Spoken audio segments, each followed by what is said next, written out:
अस्सलाम वालेकुम दोस्तों, मैं any Khan from channel astro moksha एक दफ़ा फिर आप सबकी खिदमत में हाजिर हूँ। दोस्तों, पिछली वीडियो में हम बात कर रहे थे इमोशनल नमनेस के बारे में, तो इसी टॉपिक को हम लेकर चलेंगे। इमोशनल नमनेस के बारे में मैंने आप लोगों को बताया कि यूजुअली इमोशनल नमनेस जो है वो बचपन में ये प्रोसेस होता है, या डिसेंसिटाइजेशन भी इसको कह सकते हैं। ये किसी एब्यूज़, चाहे वर्बल हो, फिज़िकल, सेक्सुअल एब्यूज़ के नतीजे में होता है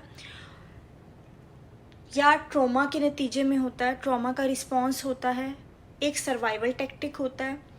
बच्चे के इर्द गिर्द उसके घर का माहौल इस तरह का होता है कि वो एब्यूसिव हो, बच्चे को लान तान किया जाए, इंसल्ट किया जाए, बहुत ज़्यादा नैग किया जाए, डांटा मारा जाए, इस हद तक कि बच्चा उसको बर्दाश्त ना कर सके। ऐसी फीलिंग फील करवाई जाए जो बच्चे के लिए नाकाबिले बर्दाश्त हो, तो उस वक्त इमोशनल नमनेस का प्रोसेस होता है। ये प्रोसेस जो है ये सरासर लाशऊरी होता है या अनकॉन्शियस होता है, क्योंकि बच्चा जो है वो इमोशनली इतना मैच्योर और डेवलप्ड नहीं होता कि वो एक सर्वाइवल टैक्टिक या ट्रॉमा रिस्पॉन्स प्लान करे और उसके ऊपर अमल करे। ये एक अनकॉन्शियस एक प्रोसेस होता है पूरा। तो ये ना तो बच्चा इस प्रोसेस को इख्तियार करता है, ना बच्चे के अपने हाथ में होता है कि वो इमोशनली एक नॉर्मल इंसान की तरह रहना शुरू हो जाए। इमोशनल नमनेस का प्रोसेस जिस तरह से लाशऊरी होता है, जब बच्चा बड़ा होता है और वो फील करता है कि वो इमोशनली दूसरों की तरह नहीं है, वो फील नहीं कर पा रहा, वो इमोशनली दूसरों के साथ रिलेट नहीं कर पा रहा, उसको रिलेशनशिप बनाने में प्रॉब्लम होते हैं, या उसको किसी भी सिचुएशन को, जैसे कि मैंने आपको बताया था कि एनालाइज करने में हमारे ब्रेन के साथ साथ, हमारी थिंकिंग प्रोसेस के साथ साथ हमारी फीलिंग इन्वॉल्व होती है। यानी हम चीज़ों को फील भी करते हैं, हमारा इंट्यूशन भी होता है। अब इमोशनली नम जो इंसान हो गया है, उसका इंट्यूशन भी वीक होगा, और चीज़ों को फील करके भी हम चीज़ों को एनालाइज करने में, चीज़ों को फील करना बहुत मददगार साबित होता है। जब फीलिंग वीक होगी तो चीज़ों को एनालाइज करने में भी दिक्कत होगी। तो जब इंसान, वही बच्चा जो इमोशनली नम है, जब बड़ा होके रियलाइज़ करेगा कि I am not like others, मैं दूसरों की तरह से फील नहीं कर पा रहा, दूसरों की तरह से मैं जैसा कि मैंने पहले भी पिछली वीडियो में भी बताया था कि इंसान पूरी तरह से जी ही नहीं रहा होता।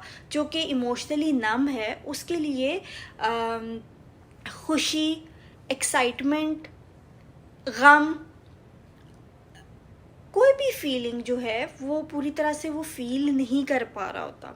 और जब वो फील करता है तो वो इतना ज़्यादा, जिसे कहते हैं ना कि पंडोरा बॉक्स खोल देना, या एकदम से जिसे कहते हैं कि फीलिंग्स का एक सैलाब होता है जो कि उससे हैंडल ही नहीं होता। बॉटल्ड अप जिसे कहते हैं फीलिंग्स को करके रखना। तो जब वो बॉटल्ड अप फीलिंग्स एकदम से बाहर आती हैं तो वो फिर उसके लिए बहुत ज़्यादा ओवरवेलमिंग होती हैं, एंड देन उसके नतीजे में वो दोबारा एक बार फिर शट डाउन हो जाता है, एक दफ़ा फिर उनसे डर के छुप जाता है। तो जब उस रियलाइजेशन होती है कि मैं दूसरों की तरह से फील नहीं कर पा रहा, तो भी एक बेबसी का एहसास होता है, क्योंकि वो दोबारा से या मतलब एक आम इंसान की तरह से फील करना वो चाहे भी तो नहीं कर पाता। क्योंकि जो भी चीज़ शऊरी तौर पर होती है, इंसान जानबूझ के कोई प्रोसेस करता है, समझते बूझते करता है, तो उस प्रोसेस को, उस प्रोसेस की दुरुस्तगी भी उसके अपने हाथ में होती है। लेकिन जो चीज़ लाशऊरी तौर पर हुई है, एक ट्रॉमा रिस्पॉन्स है, एक सर्वाइवल टैक्टिक है, उसमें उसे पता नहीं कि उसके साथ उसने ऐसा क्यों किया, कैसे किया, और फिर इसमें से निकलना कैसे है। यानी वो दूसरों की तरह से फील करना चाह भी रहा होता है तो भी वो नहीं कर पाता, तो वो एक उसके लिए सॉरी, तो उसके लिए ये सिचुएशन एक बड़ी अनफॉर्चुनेट सिचुएशन होती है, या उसके लिए बहुत बेबसी वो इंसान महसूस करता है। तो दोस्तों ये तो थी कुछ मालूमात इमोशनल नमनेस के बारे में, और मज़ीद टॉपिक्स के साथ मैं आप लोगों की खिदमत में हाज़िर होती रहूँगी।